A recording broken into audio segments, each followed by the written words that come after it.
the first segment was Logan Paul and Ricochet. They're going to face each other at SummerSlam. And by the way, I've now found out that Logan Paul will be on first with Ricochet at SummerSlam because he's then going to run right.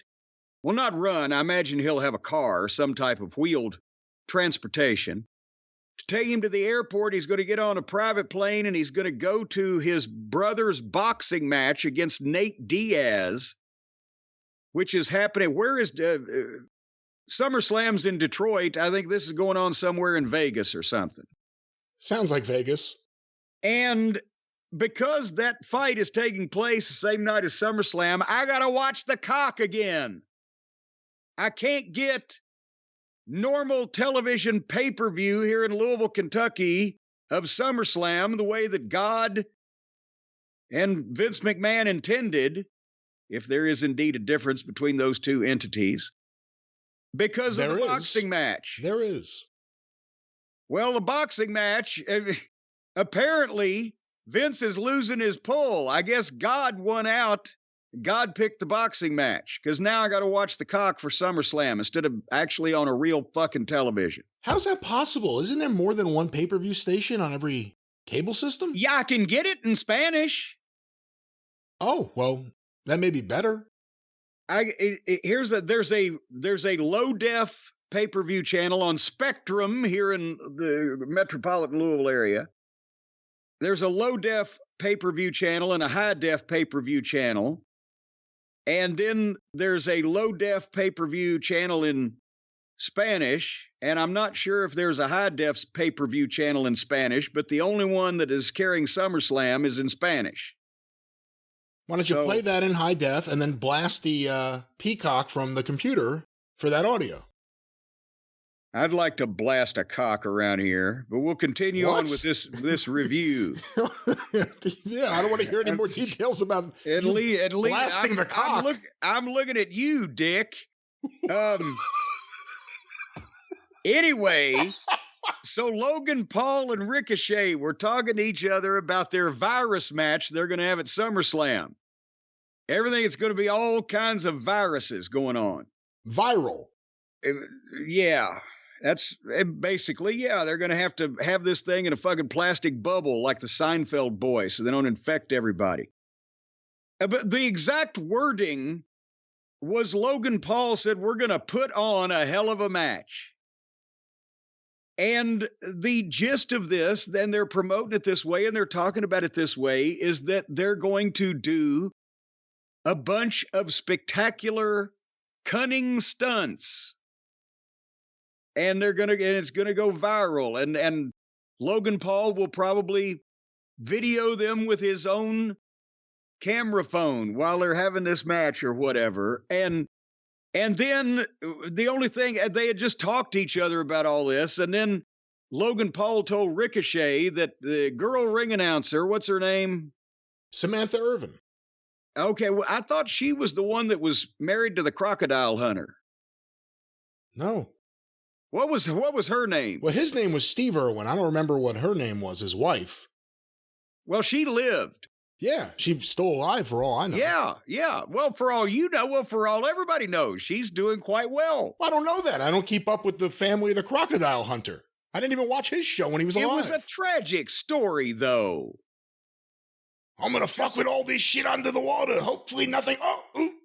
Yeah, well, it's kind of like, you remember the Yul Gibbons, the guy in the 70s, did the commercials for all the cereal because he ate plants and nuts and wild things and he ended up dying of stomach cancer.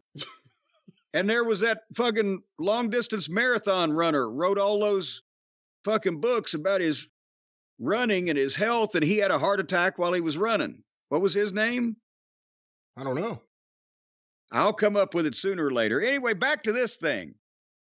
So they got into a fight when Logan Paul said that Ricochet is going to have his fiance or financier, whichever one she is, the lady ring announcer, Steve Irwin, or the crocodile lady, or whoever her name is. Samantha Fox. That's not her. Fox. No. Samantha Stevens.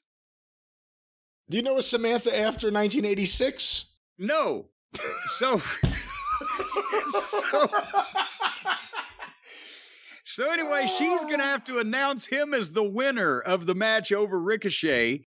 And that was the point where Ricochet, I've had all I can stands, I can't stands no more. And he just tackled him, and they got into a fight for about 10 seconds that turned into sloppy parkour. And it ended up with Logan Paul knocking him out. And he took a selfie of himself standing over Ricochet. So the same punch that they were trying to sell could knock out Roman Reigns here several months ago, it did spell the end for Ricochet in this situation. And I'm just, Johnny Quest on Saturday mornings in the 60s made me more nervous for somebody's safety than anything going on here. They're promoting that they're going to have a match where they do a bunch of stupid stunts in cooperation with each other. Your thoughts? I didn't have as big a problem with it as you did. I think Logan Paul is great on a mic, although I agree with you. Some of the choice of words, he's an outsider, and no one has said to him, don't. I mean, in WWE, who's going to say, don't talk about this like it's a performance? That's all they want people to talk about it like. Well, I love Logan Paul. If he's wrestling Roman Reigns or he's in the whoever the fuck he's had, instead of just an undercard babyface that he likes to work with because they can do cool parkour with each other. Again, like I said before, who else is he going to beat right now? Andre the Giant against Jose Estrada in a fucking, I don't know. Not unless he was tagging up with Steve King and Frankie Williams, and then maybe it'd be slightly almost even. Conquistadors. Okay. But, no, I mean, Logan Paul's really good here, and we'll see how this, again, they're opening it up. If you are wrestling someone and you know they're leaving right away afterwards to go do something else, you happy for them or do you potato them? So he can show up with a black eye? He's expecting, okay, I'll wrestle and I'll be fine. I'll just jump on a plane and head right to Vegas. Not, I'll have a broken leg. What will I do? Well, he has, that is a close double booking there. Not a lot of room for error. Ric Flair worked twice in one night in 1986 on a Wednesday night in defending the NWA World Title in both Raleigh, North Carolina at the Dorton Arena, and I forget the exact town, but somewhere in the state of Florida for championship wrestling from Florida. And it was at least as far as Tampa, if not further down. On a Wednesday? On a Wednesday night. Somehow they had put the publicity out on both of them, and he was double booked, and he said, fuck it, I'll do it. And they put him on second match in Raleigh, so he went in the ring at 20 after 8 and got out at 8:45, was at the Raleigh airport by 9:15. The private plane took off by fucking 9:30, 9:45. He flew a little over an hour. They stalled like fucking Florida, and he was in the ring to defend the belt before 11 o'clock in that town. He was at the bar by 1? Yeah. Was at the hotel by 4? And back to the Carolinas the next day to pick up the regular schedule. Amazing.